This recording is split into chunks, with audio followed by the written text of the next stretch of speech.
Welcome back to Allen Misfit Toy Collectors. Dreadnought Ryan here. And man, what a June it has been for G.I. Joe. Yo-Joe June is finishing up. I'm recording this on June 30th. This should drop on the 30th as well, too. But we have finished up today. Of course, Hasbro did not disappoint with some updated pictures of the painted up prototype Dragonfly. So let's go ahead and get started and look at what this June has brought us. So with the first week of Yo-Joe June, we did get the Arctic Bat. We also got the Televiper and Trouble Bubble. And then, of course, the Target exclusive Python Patrol Crimson Guard and Tiger Force Dusty. As we rolled into week 2, we got to see the amazing Tunnel Rat figure. Absolutely adore the figure. Love the reuse of some parts that we've seen on other G.I. Joes. Of course, the Cobra Eels I know was a pain point for some folks as it was an Amazon exclusive, and it did sell out pretty quick. I would not be surprised, and I think Emily also covered this on the roundtable, that as they get closer to release date, you should see more of these figures be available for order. So hopefully folks who maybe didn't have a chance to get those will be able to get those particular troop builders. I know some folks aren't fans of repaints and some folks aren't fans of 900 different Snake Eyes, but with the desert version of Snake Eyes, I absolutely love this figure. I just like the color scheme. I think it will be great for customization. Just take off the Snake Eyes head, add in some different G.I. Joes. And I know with the original G.I. Joe website that we all went and checked out, we did have that Desert Scorpion. So I hope this means we might get to see one of those desert figures pop up as we are now moving into sea, air, and land, and now, of course, the Arctic and desert. So hopefully we'll see more Joes for 2024 and then, of course, into 2025. We then rolled into week 3, and one figure that I've been particularly looking forward to, as a huge fan of Lowlight as a kid. I absolutely loved the figure when I got him in the Real American Hero line, the O-Ring 3 3/4 inch. Of course, when we had the modern version of the 30th and 50th anniversary with the absolute most amazing, most lost little accessory, that little bullet that came with him. I can't wait to get this particular figure.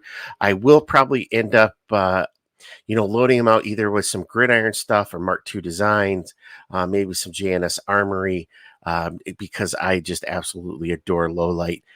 Can't wait to get this particular figure in hand. I think the Snow Serpents were great. I love the fact that you get so many different accessories, so you can build them out any way that you want to. Seeing how they reuse some of the weapons from other folks, I think is a smart move. I also like the wolf cape and head.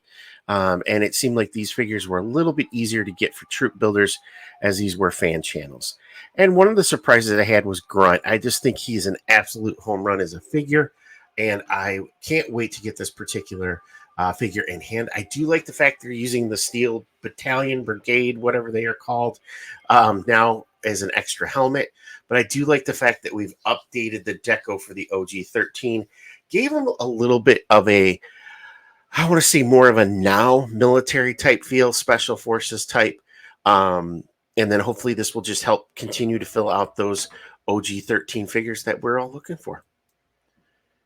And then finally, we rounded out this month with the next Firefly, which does fit more so for the original Firefly that came out with the Real American Hero days. I do like the fact that he has a remote control car/bomb.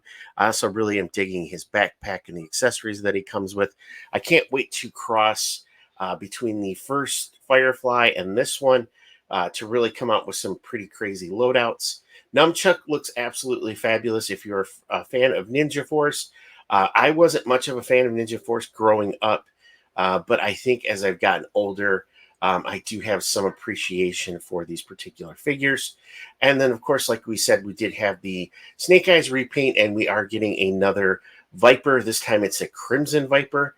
Again, this is just a repaint of the Cobra Viper that we've seen already in Python Patrol, and then, of course, the 3-pack and the Cobra Island. So I don't think you could ever go wrong with too many Vipers. So just another opportunity for a troop builder. But I think for Yo-Joe June, I'm liking the choices we had for some of these figures, and I can't wait to see what we get from San Diego Comic-Con, Chuckles, and then, of course, later on this year.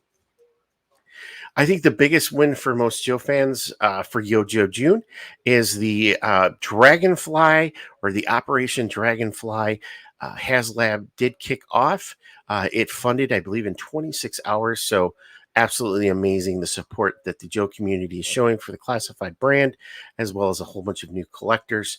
This particular item is just absolutely fabulous, almost 3 feet long. We did get to see the printed 3D printed prototype model when it was shown off when they kicked off the HasLab. We did get to see some digital renders, but as of today, Hasbro did have post pictures on Hasbro Pulse on Facebook and of course across all different social medias. Pictures done by Shooting the Galaxy, where he took the painted up prototype and did some dio shoots with it. And it's just absolutely fabulous, the detail that you see. I think Wild Bill looks absolutely fabulous.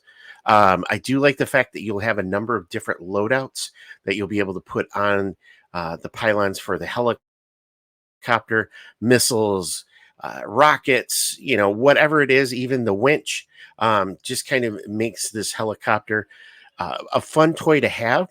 And especially if you were someone who did get in on the hiss, of course, it'll just make for fun playtime when you battle those two iconic Joe vehicles against one another. I'm just sharing some of those pictures again from Shooting the Galaxy. Absolutely amazing. I love the night picture with the lights. Of course, the light up cockpit just looks absolutely amazing with the display. I do like the blast effects, the additions that you'll be able to get with those. It should make figure photography, just so much easier. And of course, just play features, just flying your Dragonfly around your house. Yes, it's true. I may be a middle-aged man, but I will still play with my toys.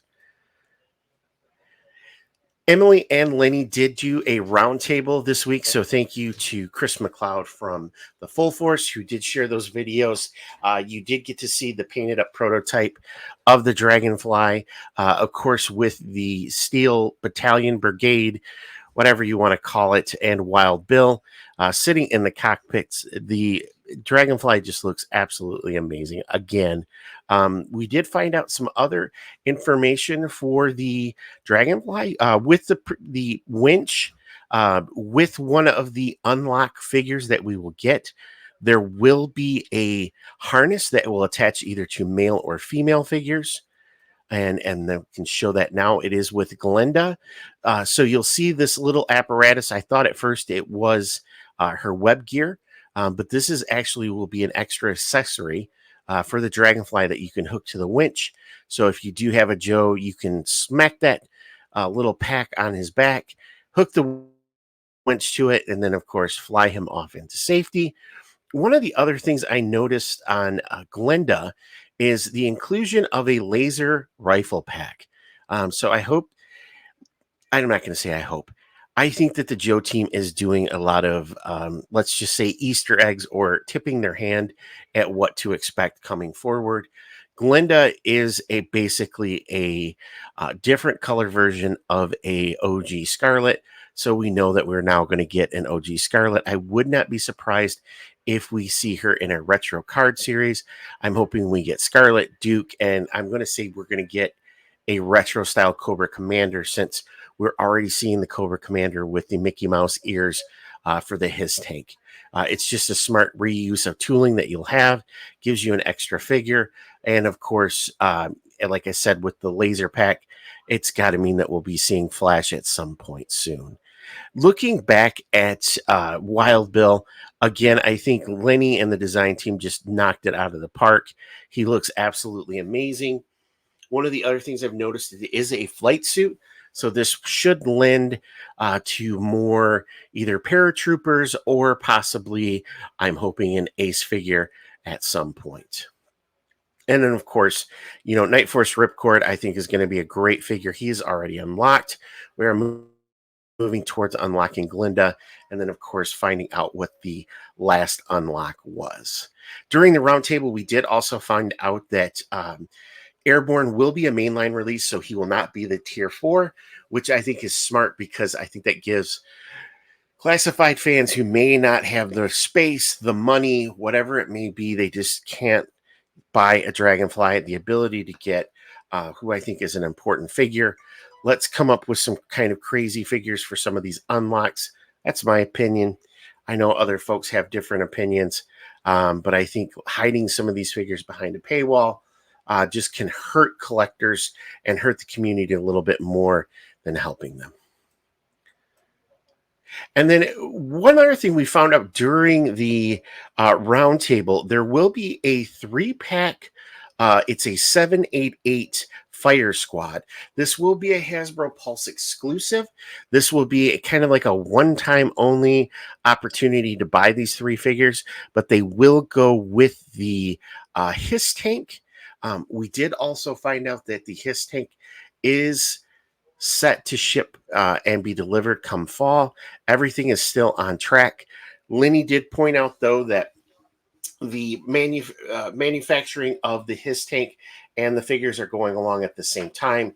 And if there are any possible hiccups, it may delay that release, as they are basically working 2 projects at one time. But everything still looks to be on track. So we should be able to see this, the Hiss Tank hit this fall, I think, which will be great. And then as we get into 2024, we will have the Dragonfly, and then we can have some pretty epic battles. One surprise that wasn't a surprise, we did get to see the G.I. Joe Transformer crossover. I know I did call this out probably about a month or 2 back. It is Soundwave as the Thunder Machine. So you are getting a 1/18th scale Thunder Machine that transforms into Soundwave. You do also get Ravage, Zartan, and Zorana. Lenny did call out that he did remove the armor from Zorana's arm to kind of match up to the artwork from the original file card. And he also added the dragon tattoo to her arm. For O-Ring fans, I think this is a great opportunity to pick up this amazing crossover vehicle for Transformers fans as well, too. But for $100, I think it's a pretty good deal. I am not going to get one just because I'm going to try to stick to classified. And with all these pre-orders in the Haslab, it's been an expensive month. But I think for any fans of any G.I. Joe or Transformers, this is just a great opportunity for them to get that out. During the roundtable, we did also find out that at this time, O-Ring has been shelved. I know I went back and started to do a little bit of research, and I know that Chris Cox, the CEO of Hasbro, when they launched their the Blueprint 2.0 plan to get Hasbro back to profitability, they did call out that they're going to focus in on IP and their brands that do generate the most revenue, and then possibly look to license out other brands to other companies, so where they can just generate that revenue off the licensing. I hope this means at some point that we may see O-Rings done by a smaller manufacturer who can make this more profitable for them, as well as Hasbro. And of course, just meet some of the needs of some of the O-Ring fans out there. Of course, I will also say, though, with Call Sign Longbow, Delta 17, Legends of the Hidden Force, you're going to have so many O-Rings. And of course, Operation Recall with Carson, we're going to have so many O-Rings coming out over the next 2 to possibly 3 years. We may not miss some of these Joe O-Rings, but I think it is all to the fans. But I think for Yo-Joe June, it was absolutely a great month. I do also love the file cards that we did get to see from the Transformer G.I. Joe crossover. I do wish, though, that since this is kind of a crossover, we could get rid of the multi-language thing. Or at least, hey, Hasbro, can we possibly, with that QR code, get a website that works where we can have the file cards for all of our Joes, collect them virtually, and just so like we can go back, or an app or something. I just think that will be cool. I remember as a kid, my mom gave me a coupon box. I put all my file cards in there, and it was like my dossier of all my favorite Joes, Cobras, so I could always go back and read any of their specialties or just any tidbits for the particular figures. Overall, I'm going to give Yo-Joe June, 2 thumbs up. I think it was fun. I think there's a lot of pre-orders out there that we all got a chance to possibly pick up. I think we got a decent amount of troop builders, but we also got some great mainline characters. And of course, the Haslab is just absolutely amazing. We do have San Diego Comic-Con coming up, and it was also said in the panel that we should see some more name-only reveals and then maybe some more renders. I'm hoping for some Dreadnoks. The Joe team will have a panel at San Diego Comic-Con, and then, of course, we'll have our Hasbro basically con sometime in, I believe, October or November. So that will kind of finish up the year for us. I'm going to say that, over the next few months, pre-orders should be starting to hit. We are seeing some of the retro cards from Walmart starting to ship out as well, too. So it's going to be a fun couple months as these pre-orders start dropping and folks get some of these amazing figures in hand. I want to say a big thank you to all the folks who support the Island of Misfit Toy Collectors. You guys are all absolutely amazing. Again, so much of the success that we've seen recently is because of your support. So again, thank you for everyone who subscribed to us as of late. And the folks that have been here since the beginning, I just want to say thank you, thank you, thank you. I hope you guys are having a great June wherever you're at on the island, whether it is evening, morning, or lunch. I hope you're having a great day. And yo, Joe.